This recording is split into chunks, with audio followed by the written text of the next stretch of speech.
God's greatest gifts. Trees are God's greatest gifts to man. They are the largest living things on the earth.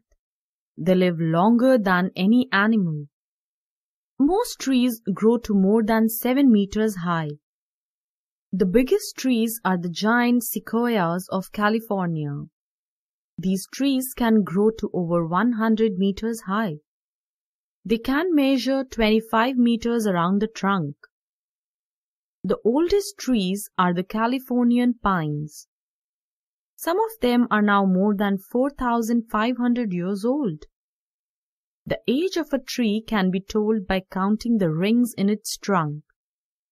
In most trees, new wood is formed each year, in the form of a ring outside the wood of the previous year.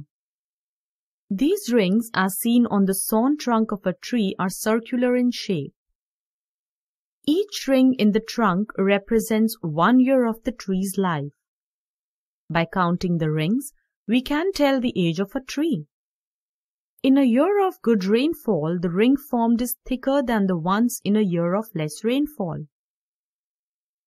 Thus, the rings of a tree can also serve as a chart of rainfall.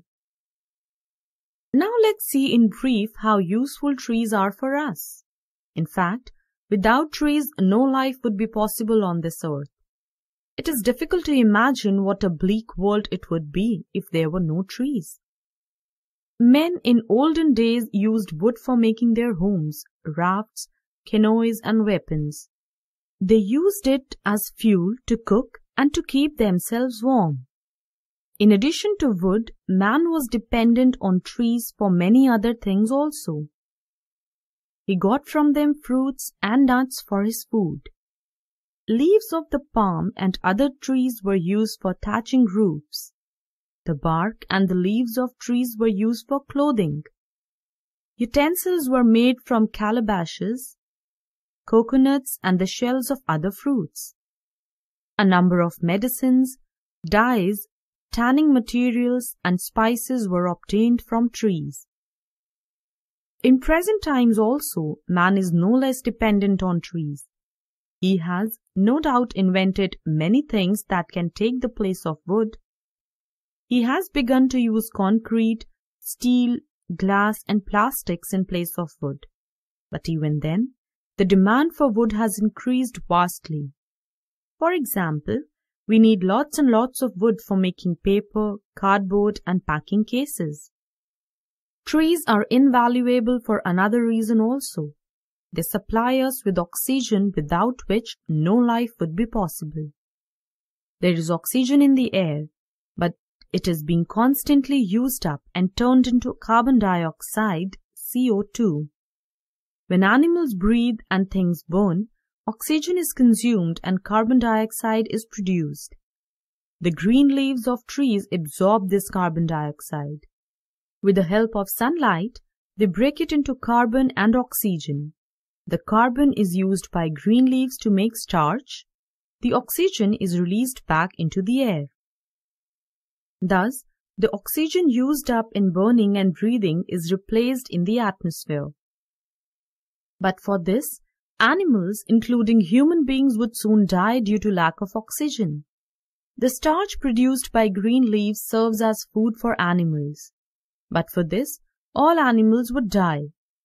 Animals get all their food from plants or by eating animals that feed on plants. Trees also help to cool the atmosphere. The leaves of trees give out a lot of water vapor. It helps to cool the air.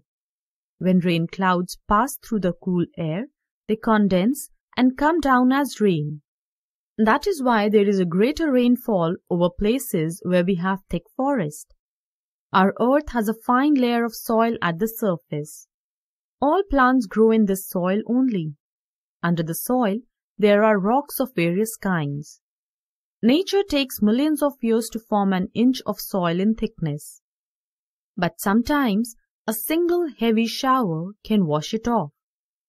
Such a thing doesn't happen in places where we have forest or lot of trees.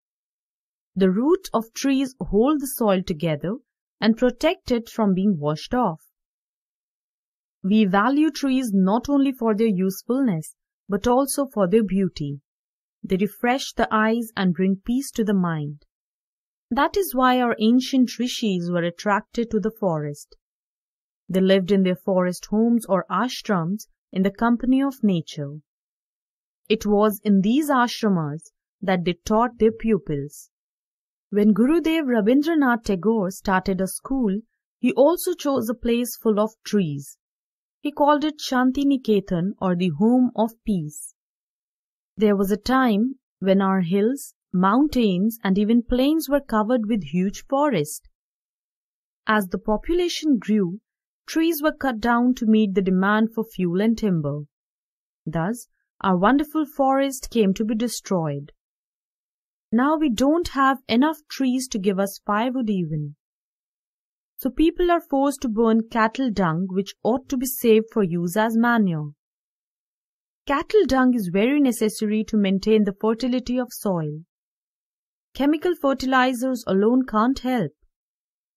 In many areas where only chemical fertilizers are used, the crop yields have started falling. There is another grave danger. Now we don't have enough trees to treat all the carbon dioxide that is being produced in our homes, factories and by our autos. The air remains polluted and it can give us a number of serious diseases. Trees are man's best friends.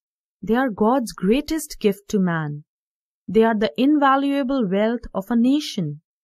It is our sacred duty to protect them and look after them well. For every tree that is cut down, we must plant at least 2 new trees and take care of them. If we don't care for trees, they too will stop caring for us. And then, imagine what will happen.